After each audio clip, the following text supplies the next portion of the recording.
Hey everyone, my name is Ben Scheisch, and if you follow the channel for a little while or have even just seen any of the videos I've made, you've seen that I definitely do a lot of both Leica and Fujifilm content.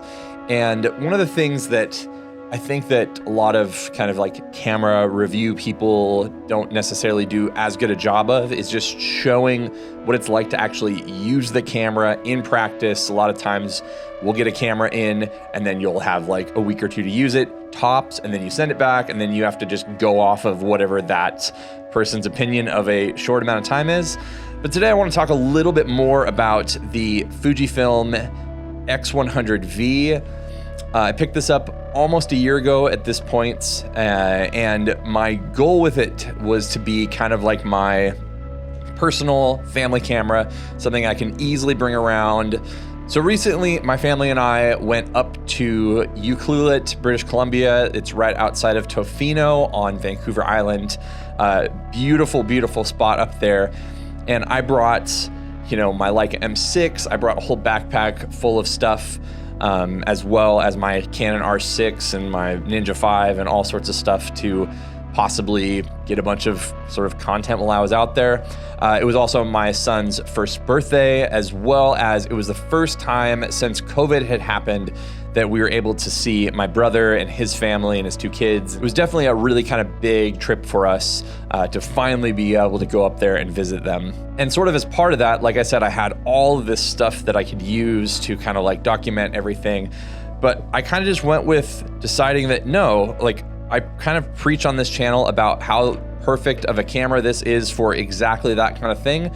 So I left my Leica M6 in the bag. I just kind of went with the Fujifilm X100V. So I kind of wanted to just show some of the images that I got out of it and hopefully give you an idea of what this camera is sort of capable of, because I feel like that's one of the ways that this camera is really great. It's great for travel. It's great for all sorts of stuff. It has the leaf shutter and flash thing, all this stuff.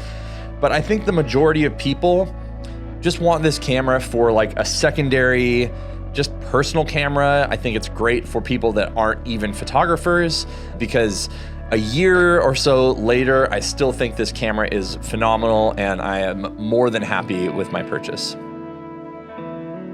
So to get out to Vancouver Island from Washington State, where I live, we have to drive up, cross the border, kind of up near Vancouver-ish.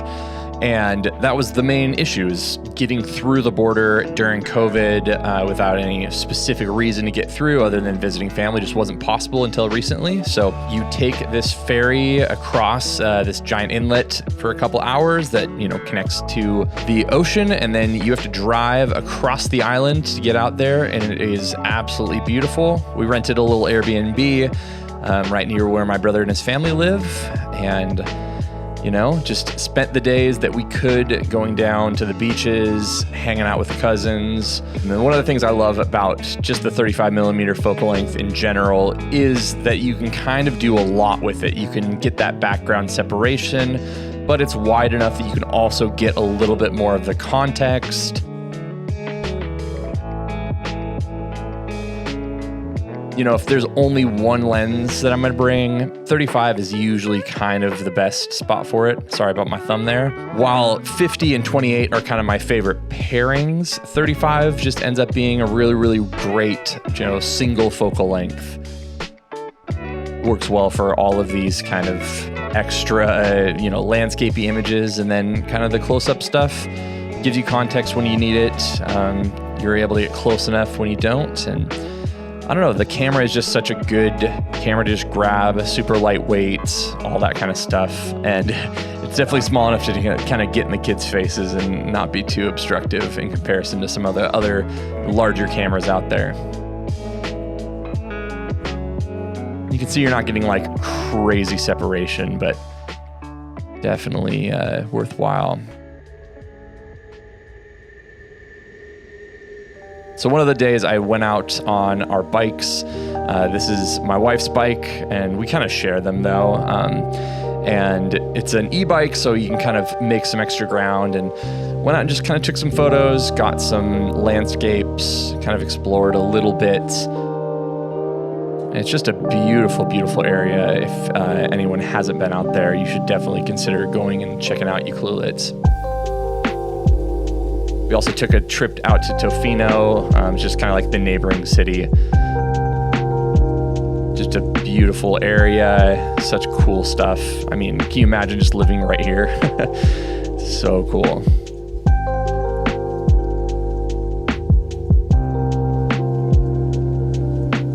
Oh, Canada, indeed. But you know, hanging out with the kids, trying to teach this kid to walk, and you know, by this time he's just cruising everywhere. And then these two guys are literally the exact same age, only a couple days apart. And so it was really cool after about a year and a half for them actually to be able to hang out and see each other again. Another thing about the X100V specifically is, man, you can get so close. And my brother ended up having the same or similar bike as us. We didn't even realize it. And we took a quick trip out to this lighthouse again. My brother Nick loves to go kind of mushroom hunting. And so we went and grabbed a few mushrooms and hung out with my nephew here.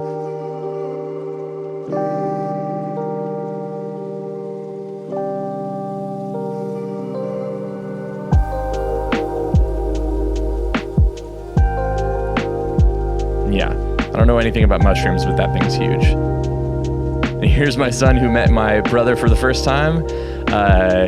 Wasn't maybe the biggest fan at times, but you know, that's how it works. Just such a cool, vibey place. And although the drive is long, it is really, really cool. And the ferry kind of, for us at least, is a really nice break in the middle for sure.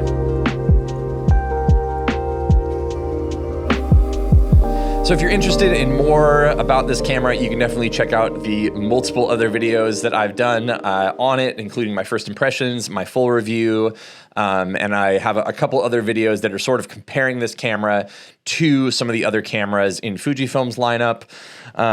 And I will probably end up doing a full year review in the next month or so. So if you're interested in this camera, definitely subscribe to the channel if you aren't already. And I will see you on the next one.